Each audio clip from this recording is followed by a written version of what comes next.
we all get ready for our next round of rain, we're talking a wet forecast in the days to come. And our coverage of Nickrolovich continues. WSU moving forward and preparing for this weekend's game with a new head coach. Our team talked with the interim head coach for the first time. Plus, can employees let go after the vaccine deadline apply for unemployment benefits? The answer isn't that simple, but there is a chance. Good morning. Thanks so much for being here with us on Up with KREM. I'm Tim Pham. And I'm Channing Curtis. Now let's get right to some breaking news that we have been tracking this morning on Up with KREM. Spokane police are investigating a fatal shooting that happened in the West Central neighborhood. So our crews spoke with police, and officers say they received a shots fired call this morning.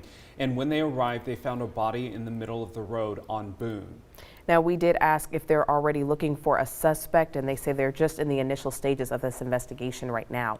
They do have more investigators en route to the scene.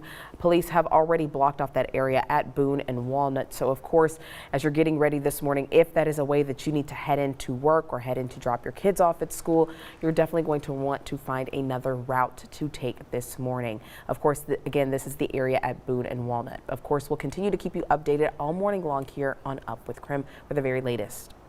All right, 6:31 now. Let's get outside to meteorologist Jeremy Legoo, who's tracking a change in the forecast. Really, we had some great sunny weather over the last couple of days, but it looks like that's going to change here. So, Jeremy, how much rain are we talking about? Oh, we're talking about a significant amount by the time we get into next week.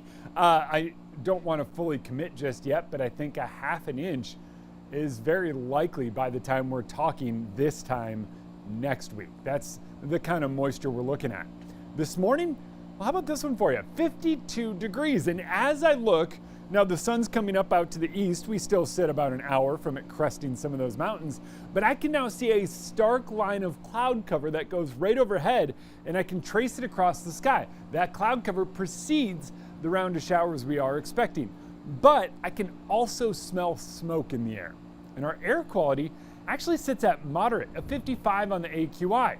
And you're going, whoa, whoa, whoa, whoa, whoa, because I went, whoa, whoa, whoa, whoa, and I checked. Now, there are fires burning down to our south, and with our moisture predominantly coming in from the south, it's kind of pushing it down to the ground and up toward us. So we're getting a quick push of smoke before we wind up getting that rain and then some good air quality as we move through the day today and tomorrow. But we are on the low end of moderate right now, just something worth mentioning because it does kind of smell like smoke outside.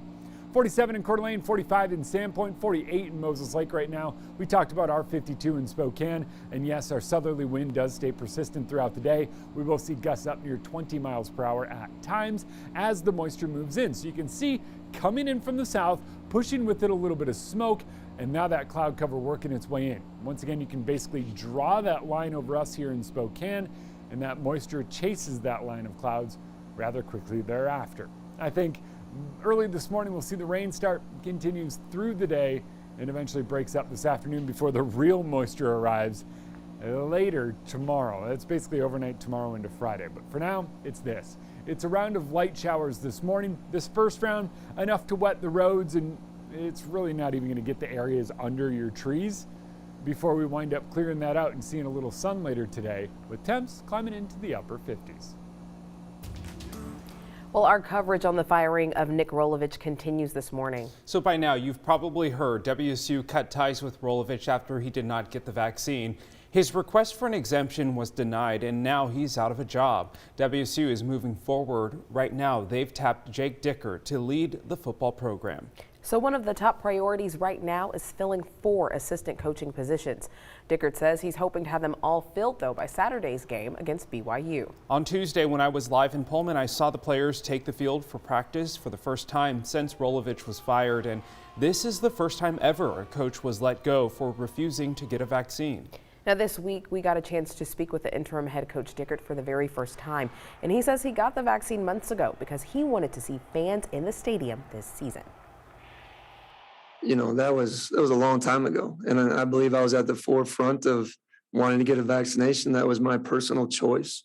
And at the time, it was a rallying cry, you know, to try to get all of our fans, because we didn't know if there was going to be fans in the stadium, you know. So I was trying to be supportive and use my voice and my outreach because I knew I was trying to do something for the players.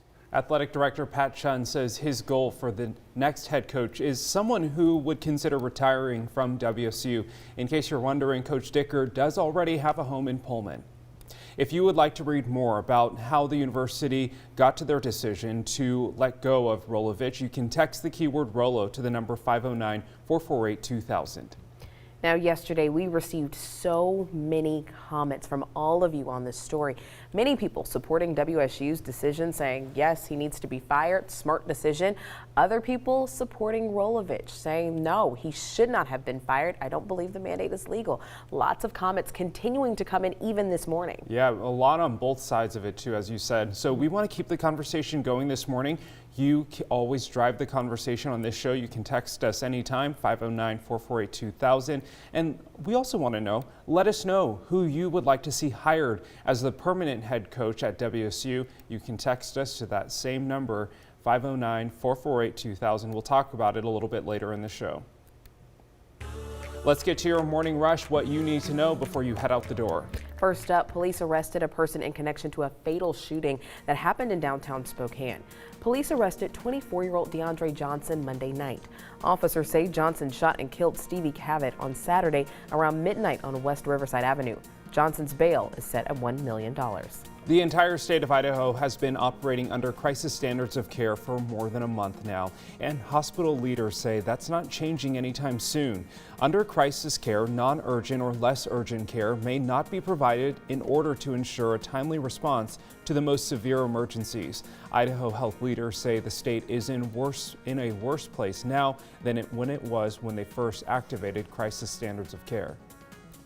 When we went into crisis standards of care, one of the factors was space. We were seeing patients that were being housed and treated in non-traditional space areas of the hospital. Up north in Kootenai, it was a classroom. Down here in the Treasure Valley, they've converted day surgery units into patient care units. So we would be looking for some of those things to go back to within the normal footprint of the hospital, just like they were before we declared crisis standards of care. Kootenai Health broke another record for the most COVID patients in the ICU this week. Well, it's a big day for boosters. Today, the CDC will be discussing whether to recommend the Moderna and the Johnson & Johnson COVID-19 booster shots. Also happening today, the FDA is expected to announce the authorization of mixing and matching different boosters, which some research suggests could provide better immunity in many cases. Next month, the CDC will meet again to talk about vaccinating kids ages 5 to 11. That's your morning rush. More news in less time. Let us know what's happening in your neighborhood by using the hashtag #UpWithKREM on social media.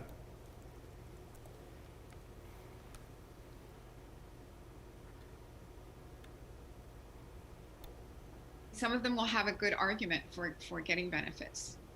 So will unemployment benefits be available for those who quit over the vaccine mandate? After the break, what we've learned for those who might still qualify.